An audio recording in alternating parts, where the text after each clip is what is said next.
Mark Rogers TV, USC edition with Nick Dempsey from Conquest Chronicles breaking down, of course, the Rose Bowl. USC coming back from 1-3 to make it all the way to Pasadena, taking on Penn State on January 2nd this year. Nick, before we get to that, as we talked about just before we came on, you were waiting not just for USC's rank, but Colorado's rank in a process that I was unaware of in regards to, in the good old days, the Bulls did what they wanted, and they went for the most attractive team. But the College Football Playoff Committee apparently has more power than just selecting those four. Yeah, so they actually, it seems that they have a pretty wide amount of control over the entire New Year's Six. I was under the impression that, if the Rose Bowl, if their champ from either the Big Ten or the Pac-12 gets called up to the playoffs, or in days past the BCS championship, then the Rose Bowl could just sort of go with whoever they want. That's how we got like Texas and Michigan like a decade or so ago, if you'll recall. But apparently it's the Rose Bowl committee. If one of their champions goes to the playoffs, they have to take the next highest ranked team. That's usually in the playoff committee rankings. So a lot of us USC folks are waiting around all Sunday morning to, listen to Reese Davis really drag this thing out. And we had to see Washington had to go to the playoffs. That wasn't a given. Certainly, I think a lot of folks still might be debating that, or Ohio State or whoever. So we had to wait for Washington to get into the playoffs. And then we had to wait and see if USC would be ranked ahead of Colorado. If they weren't, Colorado's going to the Rose Bowl. It'd be easy to say, USC is the bigger money draw. It's just an obvious business decision. You take the Trojans, but it came down to rankings. And there was a lot of talk because they had the same amount of losses, but not the same amount of wins, because Colorado had the extra game.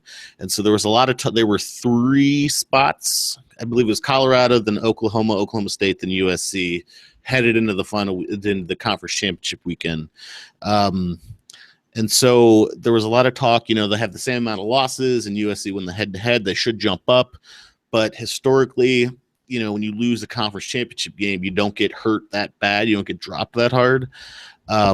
So the consensus was Washington needs to win, and then obviously win big. And sure enough, we got that from the conference championship game. And so then Washington got in part thanks to that blowout win over Colorado. And that was enough to drop Colorado behind USC. And sure enough, that got USC into the Rose Bowl, which, if you would have asked me at the end of September, what are the chances USC is going to the Rose Bowl, I would have told you not good at all. And yet here we are in December, USC is back in the Rose Bowl. And Penn State and USC just feels right for the Rose Bowl. No knock on Colorado, but Colorado making its way to the Rose Bowl.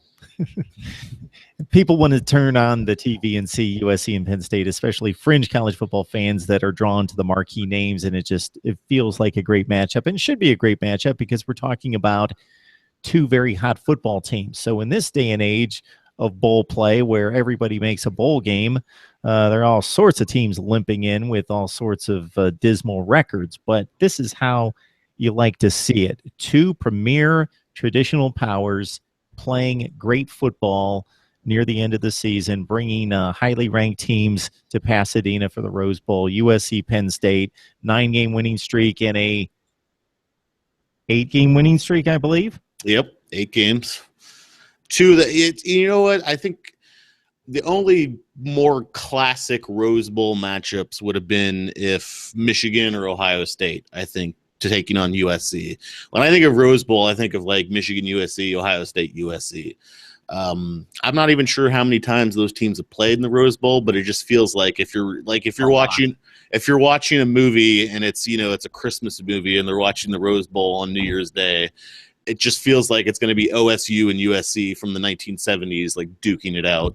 I don't know. That's just me. But Penn State, that's a pretty good draw. And it just feels like a classic Big Ten matchup. It would have felt weird if Washington went too. I know Washington used to be a powerhouse back in the day, but I don't know. Something just about like try to imagine like Michigan State versus Washington in the Rose Bowl.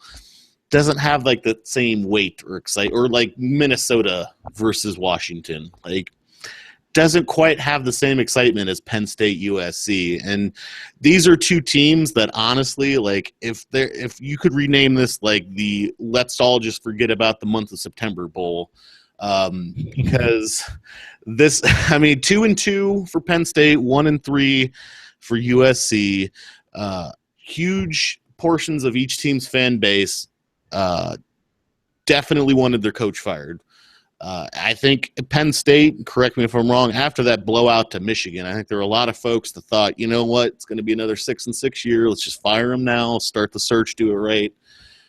And man, did Penn State ever respond? They came firing back. Obviously, a win over Ohio State is going to help your case no matter what. 8 in a row, 9 in a row, came roaring back from 2-2, and a coach that was on his way out the door to winning the Big Ten, which, you know, I think it's safe to say is the best conference this season, or at least according to the playoff committee. USC, you know, the last time we really saw them on the national stage might have been the first week of the season against Alabama, and man, that was embarrassing. And I think a lot of people looked at that and said, well, you know, this team's terrible. And on that night, they absolutely were. But they start off 1-3, get blown out. They come roaring back. They come back on the national stage against, say, Washington, pick up the win there, and now they're going back to the Rose Bowl. So both of these teams went from let's get Les Miles on the phone to book your tickets to Pasadena now because we're all going to the Rose Bowl. And I believe it was on StubHub, that the Rose Bowl tickets are 3 or 4 times more expensive than both of the playoff games right now, which is amazing to me. But, you know, that speaks to just the huge fan bases of both of these schools. Classic matchup. They're both red hot right now. You know, if we did cut out the month of September, these would probably be these would almost certainly be 2 teams in the playoffs for sure. But it's just, I think this is going to be a really exciting game. Yeah, anytime, especially in the Big Ten, when you bring out a team that's been down, a program that's been down. We've seen it in other years with Iowa last year. Not that they've been down, but that was certainly a highlight year for them, going 12-0 before the Big Ten championship game, making it to the Rose Bowl. Wisconsin on other occasions when they weren't supposed to get there. Michigan State, when they finally got back to the Rose Bowl a couple of years ago under Mark D'Antonio, that the fans from the Heartland really show up and travel that way, and it should be a great matchup. And I was thinking back to the 2009 matchup. So January 1st, 2009 would have been the one time that these two teams faced each other in Pasadena. It didn't turn out too well for Penn State. They had a really, obviously making the Rose Bowl a great season, won the Big Ten championship, but were outclassed by what I believe was Pete Carroll's last great team that finished top 3-4 in the country. Probably should have won a national title, and totally outclassed Penn State in the Rose Bowl. So we'll have, 3 Wednesdays, Nick, to really sort through this one. And I want to hear the Trace McSorley line, but we'll because that was great. But we will. Great name. It's a great name. We will save that for a later segment.